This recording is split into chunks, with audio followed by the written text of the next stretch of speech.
মূল প্রজেক্টের নাম হচ্ছে কনসেন্ট্রেটেড সোলার পাওয়ার সিস্টেম। এখানে আমরা সূর্যের আলো ব্যবহার করে বিদ্যুৎ উৎপন্ন করি। তো আপনি বলতে পারেন যে সূর্যের আলো ব্যবহার করে তো অলরেডি বিদ্যুৎ উৎপন্ন করা হয় সোলার প্যানেলের মাধ্যমে।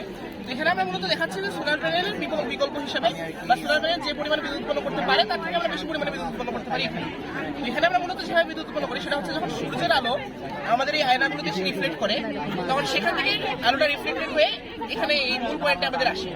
তো এই জায়গাটা কালো হওয়ার কারণে তাপটাকে ধরে রাখতে পারে বেশি ভালো হবে। আর এর ভিতরে আমরা পানি ইউজ করি। তো পানিটা যখন এই তাপে বাষ্পায়িত হয় তখন সে বাষ্পটা আমাদের এই নজল থেকে এই ট্যাঙ্কে আসে। এই ট্যাঙ্কে আসার ফলে বাষ্পটা আর কি মানে অধিক চাপে এই নজল দিয়ে বের হয়। যেই চাপে এই ট্যাঙ্কে আসছে তার থেকে অধিক চাপে এই নজল দিয়ে বের হয়।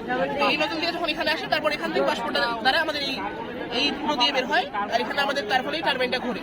আর এভাবেই আমাদের মানে আর কি মূল বিদ্যুৎটা উৎপন্ন হয়। আর এই ট্যাঙ্কে আমরা বাষ্পটা করার পরে যে আর কি অবশিষ্ট অংশগুলো থাকে সেগুলো এই ট্যাঙ্কে এসে জমা হয়। তো আমাদের মূল প্রজেক্ট মূলত এটাই। আর এখানে আমরা দেখিয়েছি যে সেই মানে তৈরিকৃত বিদ্যুৎটা আমরা কিভাবে আর কি ব্যবহার করি। এখানে বিভিন্নখানে আমরা বিদ্যুতের ব্যবহার দেখতে পাচ্ছি, যেমন মৎস্য খাতে বিদ্যুতের ব্যবহার, গবাদি পশু ঘরে বিদ্যুতের ব্যবহার, আবার বসতবাড়িতে বিদ্যুতের ব্যবহার। আপনারা যদি স্যার কোয়েশ্চেন থেকে বলতে পারেন। ধন্যবাদ।